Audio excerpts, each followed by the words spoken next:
everyone, welcome back to OMFS lecture series. Topic for the day is management of odontogenic cysts.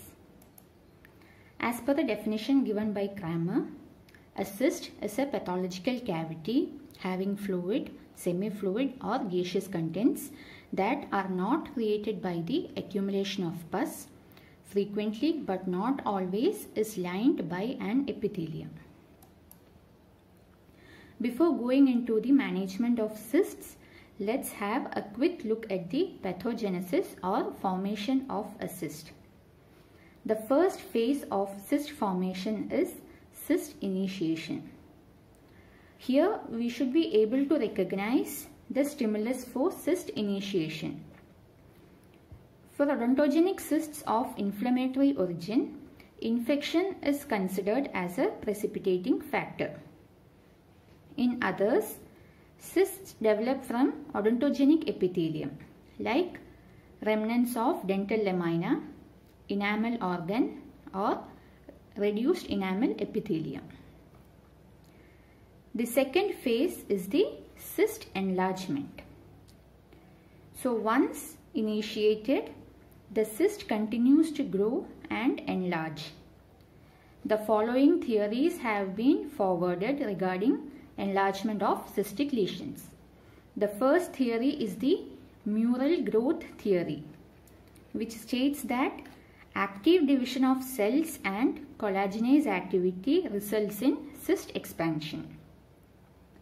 Another theory, that is the hydrostatic theory, explains how transudate and exudate secretions within the cyst due to an increased inflammatory activity leads to high intracystic pressure, which leads to cyst expansion. That is hydrostatic enlargement theory. There is also theory which is related to bone resorbing factors. Bone resorbing factors are also thought to be present, which aids in cyst expansion and cyst enlargement. The most commonly employed surgical methods of odontogenic cyst management are marsupialization and enucleation. Marsupialization is also termed decompression, cystotomy or PARSH 1 technique, with enucleation being termed PARSH 2 technique. Today we shall be discussing in detail about marsupialization.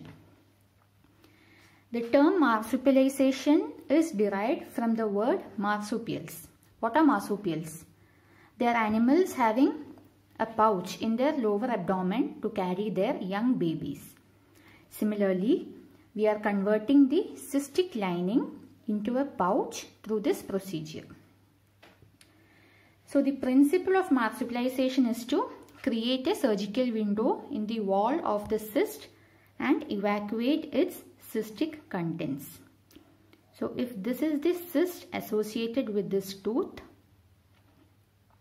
we are creating a window in the cortex of the bone and evacuating the cystic contents, thereby decreasing the intracystic pressure. According to hydrostatic theory, the increased inflammatory reactions within the cyst will increase the intracystic pressure. So by creating a window and evacuating the cystic contents, we are decreasing the intracystic pressure. This will promote the shrinkage of cystic lining.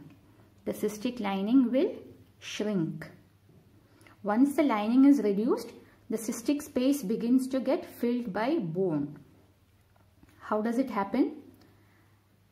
If this is the bone and this is the cystic cavity, bone starts growing inward.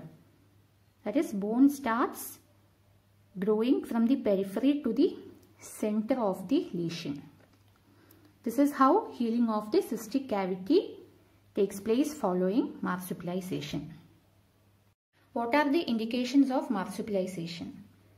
It is mainly carried out in large radicular cysts or dentigerous cysts. It is an ideal procedure to perform in very young patients who have developing tooth buds. It is also used in elderly patients with debilitating conditions because this procedure is less stressful when compared to enucleation. If there are any vital structures like neurovascular bundle, vital teeth or maxillary sinus in close vicinity to the cyst, this technique is an ideal option. This preserves the vital structures. Also, eruption of a tooth can be aided with this procedure as you are creating an unhindered path for the eruption. In case of large cysts, there are chances of pathological fracture following enucleation. So this risk can be avoided with marsupialization. Moving on to the surgical technique.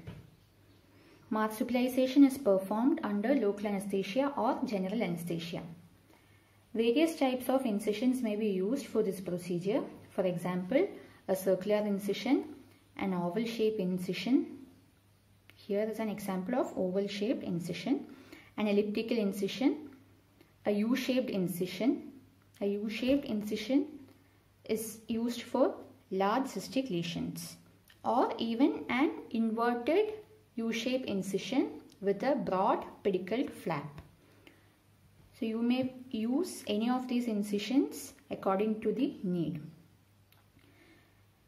The incision outline should be slightly larger than the eventual bone opening.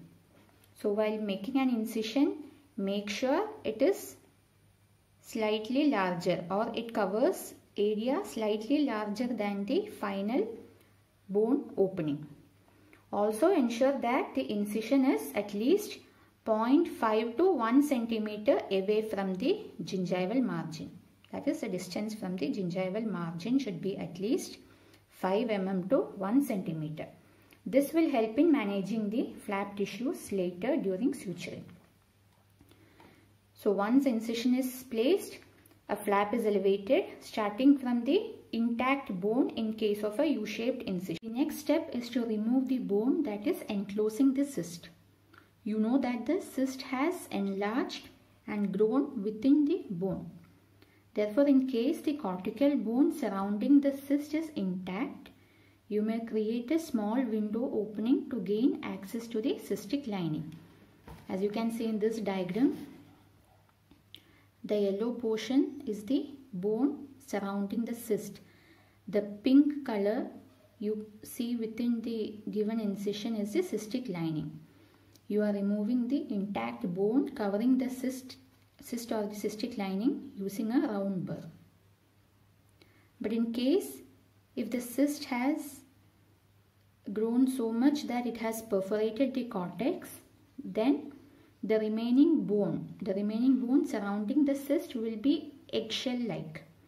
It will be only as thick as an eggshell. Therefore, it is gently picked up using a tissue holding forceps. You don't need to create a special window or use any special instrument to remove the bone in case the cyst has perforated the cortical plate. You now expose the cystic lining.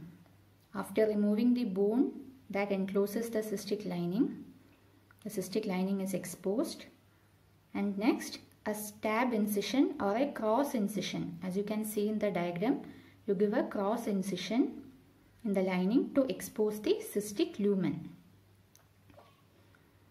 Once you give the stab incision, the lining just bursts like a balloon and all the contents will just flow out. Then the cystic contents are evacuated using a pressure suction. Remember here that you are not scraping the entire lining. You are not scraping off the entire lining from the bone. You stab into the lining to rupture it and gain access into the lumen. You are not scraping it off the bone. After the cystic contents have been evacuated, the cavity is then flushed gently with saline and betadine. Keep in mind that only the cystic contents are evacuated. That could be a fluid, semi-fluid or a gas. The cystic lining will still remain. After you perform a thorough irrigation of the cavity, the next step is suturing. So how do you manage the flap tissue with the cystic lining still within the cavity? There are two ways in which you can perform this step. First method is you may excise the flap tissue at the level of bony margin. Remember that you have raised a flap over here to expose the cystic cavity. So whatever flap is raised, you excise it at the level of bony margin. So in this case there is no suturing required and there is no flap into the cavity also. It just ends here at the bony margin. The cavity can be later packed. So this is one method. In the second method, the flap can be turned into the cavity. Whatever flap is present around the cavity, it is folded into the cavity and sutured to the lining along the bony margin. So whatever excess flap and lining are present, it is excised away. This is the difference between the first and the second method. In the first method, you excise the entire flap at the bony margin. And the second method, you fold in the flap and suture it to the cystic lining along the bony margin. So the second method gives an appearance of a pouch or a pocket with soft tissue lining, and hence the term marsupialization is given for this technique. The cavity is flushed again with saline and packed with a half-inch gauze impregnated with iodoform or Whitehead's varnish using 2 pairs of forceps. As you can see in the diagram, the gauze is first laid along the floor of the cavity and the remainder is inserted in layers running side to side. The pack remains for about 7 to 14 days. By this time, the junction between the lining and the mucosal flap will be healed, and later an acrylic plug can be fabricated. What is the purpose of acrylic plug? The plug maintains patency of the opening and keep the site clean from food debris. The cavity should be maintained by daily irrigation for a prolonged period. So with this procedure, the cyst has been decompressed, and when a considerable thickness of bone is formed, enucleation, if necessary, can be performed as a second stage surgery. Let's see what are the advantages and disadvantages of marsupialization. It is a relatively simpler technique with less morbidity. Vital structures are preserved and it makes the second surgery easy to perform. Disadvantages are that the pathological tissues are left behind because you don't excise the cystic lining here. The bone healing is slow and will take months. Hence, the completion of treatment will be delayed. A continuous maintenance of the cavity is required, and marsupialization doesn't always completely eliminate the need for a second surgery. That's all about marsupialization. We shall be discussing enucleation in the next lecture. Thank you.